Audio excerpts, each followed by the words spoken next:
Bismillahirrahmanirrahim. Assalamualaikum warahmatullahi wabarakatuh.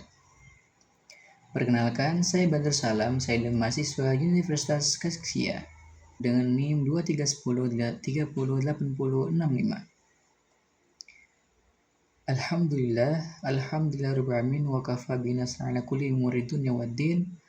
Salatu wassalamu ala asyrafil anbiya'i mursalin sayyidina Maulana Muhammad wa ala alihi washabihi ajma'in amma ba'du. Baik, pada kesempatan kali ini, izinkan saya untuk menjelaskan dari filosofi pemikiran ekonomi Islam dari Nabi Muhammad SAW hingga Khulafaur Rasyidin. Nah, jadi teman-teman, pada filosofi pemikiran ekonomi Islam itu sendiri, para pemikir Muslim dalam menggapai sebuah tantangan ekonomi di zamannya. Nah, tentu kita ketahui teman-teman, pada filosofi pemikiran ekonomi Islam, tentu ini dimulai dari zaman Rasulullah SAW. Tentu ini dimulai dari masa Rasulullah SAW. Nah, untuk tanggapan ini dalam pembahasan kita kali ini yang namanya dengan filosofi pemikiran ekonomi Islam, tentu berlandaskan dari ajaran Al-Quran dan juga As-Sunnah, teman-teman. Nah, perlu kita ketahui juga teman-teman bahwa Rasulullah SAW pada masa beliau, jika kita durasikan pada masa pemerintahan beliau dalam ukuran Masehi, beliau memulai masa pemerintahan pada tahun 610 hingga 632 Masehi. Jika disinambungkan dengan Hijriah, dimulai pada tahun 12 sebelum Hijriah hingga 11 Hijriah. Jadi 610 jika kita gabungkan dalam masa beliau 610 Masehi hingga 632, jika didurasikan sekitar 23 tahun. Selanjutnya pada masa Khulafaur Rasyidin, yang pertama beliau yaitu Abu Bakar As-Siddiq radhiyallahu anhu. Pada masa ukuran pemerintahan Masehi, beliau memulai pemerintahan pada 632 Masehi hingga 634 Masehi. Jika dihijriahkan sekitar 11 Hijriah hingga 13 Hijriah. Jika didurasikan, beliau hanya menempuh masa pemerintahan selama 2 tahun. Selanjutnya, pada masa Khulafaur Rasyidin, pada masa Umar bin Khattab radhiyallahu anhu. Nah, pada masa pemerintahan pada ukuran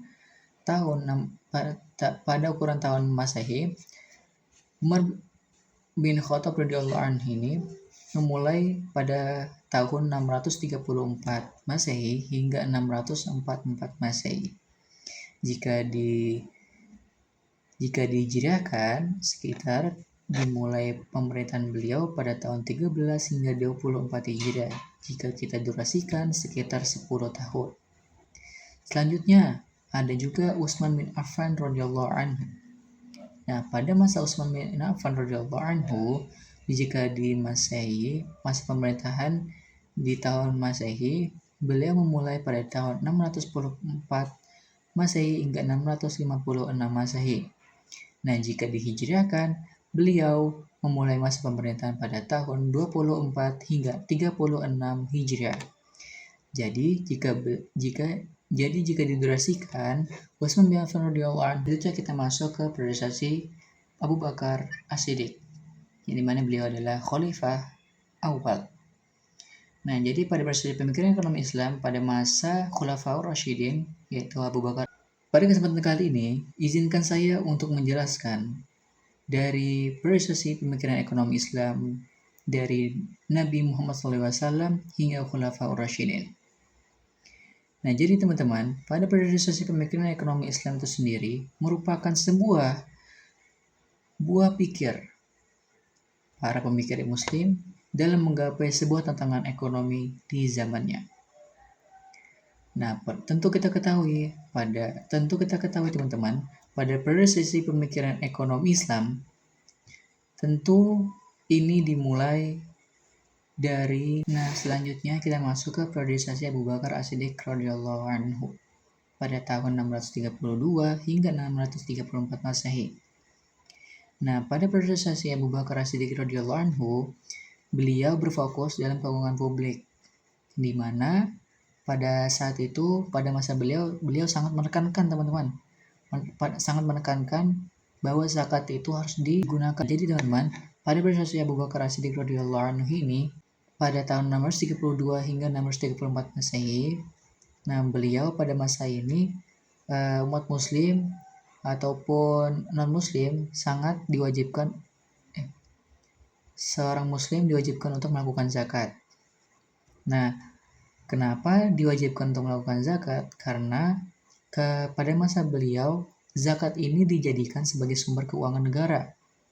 Terus selain itu zakat pada masa Abu Bakar As-Siddiq ini beliau akan memerangi siapa saja yang tidak mau membayar zakat. Jadi kita ketahui, jadi pada masa Abu Bakar As-Siddiq ini beliau sangat menekankan untuk umat muslim itu sendiri untuk menunaikan zakat. Terus kita lanjut ke periodisasi masa Umar bin Khattab radhiyallahu anhu. Nah, pada periodisasi Umar bin Khattab radhiyallahu anhu pada tahun 634 hingga 644 Masehi. Nah, pada kebijakan beliau, pada periodisasi kebijakan beliau itu memiliki kebijakan yaitu kepemilikan tanah. Nah, dalam kepemilikan tanah seperti dari Umar bin Khattab radhiyallahu anhu, jadi